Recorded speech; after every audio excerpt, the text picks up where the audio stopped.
Arminius, l'homme qui avait mis les Romains à genoux à Teutobourg, se trouvait d'un côté. Germanicus, le général le plus puissant de Rome à l'époque, se trouvait de l'autre, déterminé à se venger de la mort de ses hommes à Teutobourg. Qui allait gagner cette bataille?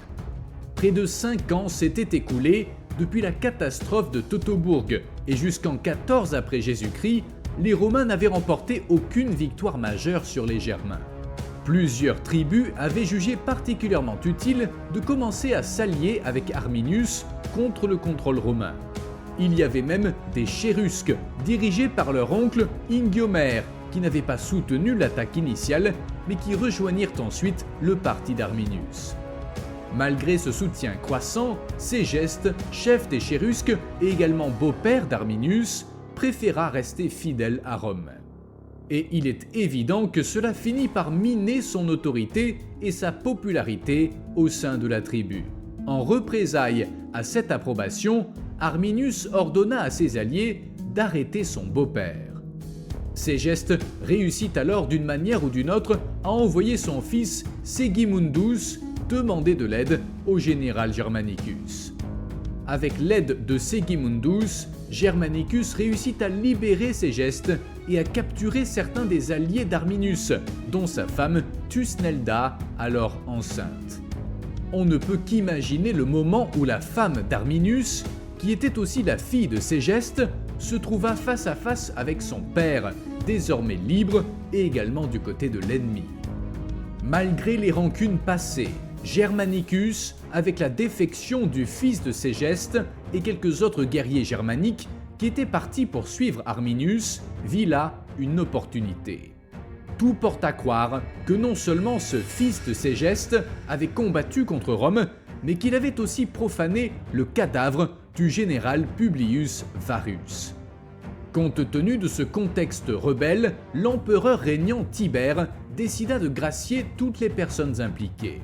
Les exilés reçurent non seulement un logement dans l'Empire, mais aussi une pension à vie. Cette stratégie assura non seulement la loyauté de ses nouveaux alliés, mais affaiblit également la position d'Arminius en sapant son soutien interne. En apprenant que son beau-père avait permis que sa fille enceinte soit emprisonnée, Arminius devint fou de rage. Selon Tacite, Arminius déclara que les Romains étaient des lâches et n'avaient pas le courage de lui tenir tête, raison pour laquelle il s'en était pris à sa femme. À ce stade, se référant à Germanicus, Arminius dit « Nous avons vaincu Auguste et son héritier Tibère. Pourquoi devrions-nous reculer devant un adolescent inexpérimenté et son armée mutine ?» Arminius faisait référence à la rébellion qui avait eu lieu parmi les soldats de Germanicus après la mort d'Auguste. Après avoir capturé certains des alliés d'Arminius, Germanicus décida d'intensifier sa poursuite. Alors qu'il poursuivait sa route, Arminius profita du terrain accidenté et boueux et réussit une fois de plus à attaquer les Romains dans une forêt marécageuse et à remporter une petite victoire. Son oncle Ingiomère suggéra alors d'attaquer les Romains en terrain découvert, mais la tentative échoua, principalement en raison de la plus grande expérience de l'armée romaine dans de telles conditions. Au cours des 2 années suivantes, les Romains, menés par Germanicus, poursuivirent leur raid contre diverses tribus germaniques qui s'étaient alliées à Arminius et récupérèrent une de leurs bannières perdues. Néanmoins, ils furent incapables d'affronter Arminius et ses soldats pendant cette période. L'image des Romains était fortement liée à leur capacité à éviter toute forme de défaite, aussi minime soit-elle. Chaque fois qu'ils effectuaient une expédition, c'était comme s'ils livraient une bataille psychologique. Il ne s'agissait pas de vaincre totalement une tribu, mais de véhiculer l'idée que les Romains étaient invincibles. Lorsqu'ils se retiraient stratégiquement, cela montrait non seulement leur force militaire, mais envoyait également un message clair. Les Romains étaient puissants et volontaires. Pourtant, à chaque expédition qu'il entreprenait, Germanicus était confronté à un défi. comment parvenir à un équilibre entre force et agilité dans ses expéditions. C'est pourquoi il visait à provoquer la destruction et à semer la terreur sur une vaste zone en démontrant les capacités militaires romaines. Se retirer sans subir de lourdes pertes était au cœur de cette stratégie. L'objectif était de semer la peur dans les tribus en les persuadant que résister ne servait à rien. Même s'il n'a remporté aucune victoire majeure après Teutobourg, le simple fait d'avoir évité des défaites significatives a renforcé la réputation d'Arminius. Tout au long des mois d'hiver, Germanicus passa du temps à se préparer au combat, unissant les 8 légions en une seule force. Les provinces occidentales de l'Empire, bien que confrontées à des défis, envoyèrent du grain, des chevaux et des bêtes de somme pour renforcer l'armée. Le choix stratégique consistant à déplacer l'armée par voie maritime, à naviguer le long des côtes de la mer du Nord et à débarquer en territoire ennemi nécessita la construction de près d'1 millier de bateaux. La campagne diplomatique visant à attirer les dirigeants germaniques du côté romain se poursuivit également, entraînant l'apparition de transfuges importants tels que Ségimère, qui était le frère de Ségeste. Parallèlement aux dispositions pratiques, Germanicus profita de ces mois pour concentrer son attention sur l'amélioration de la santé et du moral de ses hommes. Il visita les hôpitaux des casernes d'hiver, discutant avec les soldats et vantant leurs exploits de courage, leur redonnant ainsi le moral dont ils auraient besoin plus tard. Puis, au printemps 16 après Jésus-Christ, Germanicus devait continuer sa poursuite et mettre fin à Arminius. En rejoignant l'escadre sur le territoire des Bataves, tribus alliées, l'armée romaine commença à préparer la campagne. En envoyant une petite colonne attaquer les Cates, Germanicus eut vent d'une attaque contre le fort romain près de l'endroit où avait eu lieu la disgrâce de Varus. C'était un prélude à la confrontation qui allait suivre. Mais avant cela, les tombes que Germanicus avait construites pour les soldats de Teutobourg avaient été rasées par les ennemis indigènes, ce qui avait accru les tensions. Arminius découvrit que l'armée romaine était rassemblée près du fleuve Vézère. Parmi les soldats romains, il y avait quelqu'un de très spécial, son frère. Cependant, le frère d'Arminius n'était pas un prisonnier, mais un soldat auxiliaire dans l'armée romaine. Il s'appelait Flavius. Lorsqu'Arminius et son père avaient vaincu les légions à Teutobourg en 9 après Jésus-Christ, Flavius n'était pas avec eux. Il était en Illyrie et dans l'armée romaine lors d'un soulèvement où il perdit un œil. Une fois qu'Arminius apprit que Flavius était avec d'autres soldats sur la Vézère, il tenta de trouver un moyen de retrouver son frère. Ils réussirent à se rencontrer et à discuter au bord du fleuve. Mais ils ne réussirent pas à parvenir à un accord. Flavius demandait à Arminius de se rendre, promettant que les Romains auraient pitié de lui. D'un autre côté, Arminius exhortait Flavius à défendre son peuple et ses racines. Ils commencèrent à se disputer et Flavius faillit se battre avec Arminius. Arminius réalisa que son frère avait décidé de rester fidèle à Rome, mais il se dit « Pourquoi ne pas essayer de convaincre d'autres soldats romains de déserter l'armée et de se joindre à moi ?» Il décida d'envoyer des émissaires dans le camp romain pour tenter de convaincre les soldats de déserter. Pour ce faire, ils offraient de grosses sommes d'argent, des terres et des épouses. Dans une tentative de saper davantage le moral des Romains, Arminius présenta l'offre de désertion en latin, faisant savoir que certains des anciens soldats romains combattaient déjà à ses côtés. Alors que ses envoyés faisaient cette offre, Arminius décida de se retirer vers une position stratégique dans une forêt sacrée. Des rumeurs circulaient parmi les soldats de Germanicus concernant une attaque nocturne contre le camp romain, ce qui provoqua une certaine tension. Germanicus prit des précautions et décida de garder ses légions en alerte. Général chevronné, il savait que ses soldats étaient probablement angoissés et effrayés. Pour évaluer le moral de ses troupes, Germanicus décida de se déguiser avec une cagoule en peau de bête, se promenant silencieusement dans les tentes la nuit, écoutant les conversations des soldats.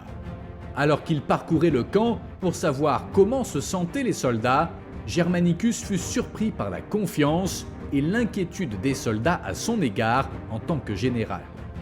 Tôt le lendemain matin, il s'adressa à son armée et lui présenta une stratégie astucieuse. Après avoir repéré les traits vulnérables des Germains, il souligna l'efficacité du pilum, du gladius et de la cuirasse des Romains. Le commandant incita les légionnaires à attaquer rapidement et durement, attirant l'attention sur la vulnérabilité des Germains, car ils manquaient d'armure et de boucliers solides. La différence tactique entre les deux armées était évidente et Germanicus voulait en profiter. Arminius élabora simultanément une stratégie pour affronter les Romains sur les collines d'Idistaviso, en utilisant une fois de plus efficacement le terrain en pente et les bois derrière lui. Avec les auxiliaires gaulois et germaniques en tête, suivis de 4 légions dirigées par Germanicus, la bataille allait faire rage.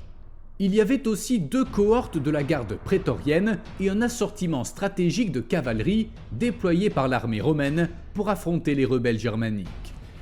Malgré les inconvénients du terrain, les Romains excellèrent dans les tactiques de combat et réussirent à repousser les Germains, mettant même Arminius dans une situation périlleuse et il fut presque capturé. Apparemment, au début de la bataille, certains Chérusques désobéirent aux ordres d'Arminius, se précipitant en avant pour être rapidement repoussés par la cavalerie romaine. Sous Germanicus, l'infanterie romaine avança avec détermination, affrontant et repoussant les Germains. S'efforçant de changer le cours de la bataille, Arminius mena une attaque contre les archers romains, mais se heurta à une forte résistance de la part de l'infanterie lourde auxiliaire. Arminius, blessé et conscient de la défaite imminente, choisit de s'échapper en s'enduisant le visage de son propre sang pour dissimuler son identité. La rumeur courait que des auxiliaires germaniques, peut-être de la tribu caucasienne, auraient facilité sa fuite. L'armée germanique, en désarroi et soumise à d'intenses attaques romaines, subit des pertes importantes. Bien que Tacite ne donne pas de statistiques précises, les pertes romaines furent assez faibles et tous les soldats de Germanicus célébrèrent la victoire. Malgré cette défaite précoce, les Germains étaient loin d'abandonner. Ils établirent à nouveau leur position, choisissant un terrain stratégique entre un marécage difficile et une forêt près d'une rivière. Ils construisirent une clôture similaire à celle utilisée lors de l'embuscade de Varus. L'infanterie germaine se mit à couvert près du bastion, tandis que la cavalerie se positionna dans les zones boisées un peu plus en retrait, prête à attaquer l'arrière-garde romaine. Pleinement conscients de la présence ennemie, les Romains, dirigés par Germanicus, décidèrent de livrer une autre bataille en rase campagne. Laissant la cavalerie couvrir un terrain découvert, ils divisèrent l'infanterie en 2 unités. La première attaque rencontra des difficultés et quelques pertes romaines. Après avoir réorganisé les forces, Germanicus fit venir des frondeurs et des tireurs d'élite qui réussirent à vaincre les guerriers germaniques qui se tenaient à plus grande distance, détruisant leurs boucliers et leurs armures. Germanicus fut le fer de lance de la percée avec les 2 cohortes prétoriennes, tandis que les forces romaines avançaient dans le terrain boisé pour saisir cet avantage tactique. L'avantage numérique des Germains devint alors un handicap puisque les Romains, plus habiles au corps à corps, parvinrent à inverser la tendance. Peut-être encore en convalescence, après ses récentes blessures, Arminius joua un rôle mineur dans la 2e bataille. Son oncle Ingiomère en prit le commandement, ce qui n'empêcha pas les Germains de subir de lourdes pertes. À la fin de la journée, Germanicus retira une légion pour commencer à installer son camp et souleva un autre trophée, célébrant la victoire. Cette victoire décisive incita certaines tribus à prêter allégeance à l'Empire romain. Suite à cela, Germanicus eut l'idée audacieuse de contourner les Germains par la mer pour les surprendre, mais celle-ci finit par échouer. Plus d'1 millier de navires transportant des légionnaires vers leur destination furent touchés par une tempête qui détruisit une partie importante de l'armée. L'empereur Tibère, déjà satisfait des victoires remportées et bien conscient des risques liés à la poursuite de la campagne, décida qu'il était temps d'arrêter. Les efforts et les ressources allouées à la conquête temporaire de terres forestières et marécageuses ne semblaient plus justifier cette entreprise. La quête pour conquérir la Germanie était terminée, et bien qu'il ait perdu face aux Romains, Arminius fut également victorieux, car il avait réussi à éliminer l'influence romaine de la région. À son retour à Rome, Germanicus fut célébré par un triomphe, une fête en l'honneur de ses victoires. Tout le monde à Rome attendait avec impatience le retour de Germanicus. C'est alors qu'il reçut son triomphe en bonne et due forme. Vêtus de robes de cérémonie, 2 cohortes de la prestigieuse garde prétorienne attendaient pour l'accueillir, mais le respect pour le général était tel que les 9 cohortes voulaient assister à ce moment historique, une marque de respect pour le chef qui avait justifié Rome. Toute la célébration romaine se déroula sous les yeux du fils d'Arminius, alors très jeune et né en captivité. Après avoir repoussé avec succès la menace de l'occupation romaine, Arminius devait maintenant faire face à des combats tribaux qui éclataient à nouveau en Germanie. Et son propre oncle et plus grand allié, Ingiomère, voulait maintenant prendre le pouvoir. En conséquence, la tranquillité d'esprit d'Arminius fut de courte durée, et 3 ans seulement après le départ des troupes romaines de Germanie, en 19 après Jésus-Christ, il fut tué par ses propres proches à l'âge de 37 ans. Par un hasard du sort, c'étaient les mêmes personnes qui avaient fait d'Arminius le chef suprême de toute la Germanie.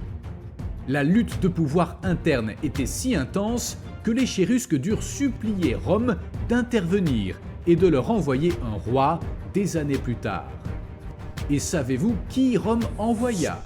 Vous souvenez-vous de Flavius, frère d'Arminius? Son fils Italicus fut envoyé par l'empereur Claude de l'époque pour devenir le nouveau roi chérusque. En conséquence, Rome n'avait plus qu'à surveiller et attendre que les Germains aient à nouveau besoin de leur aide. Si vous avez aimé en savoir plus sur l'histoire de la vengeance romaine en Germanie, likez la vidéo et abonnez-vous à la chaîne.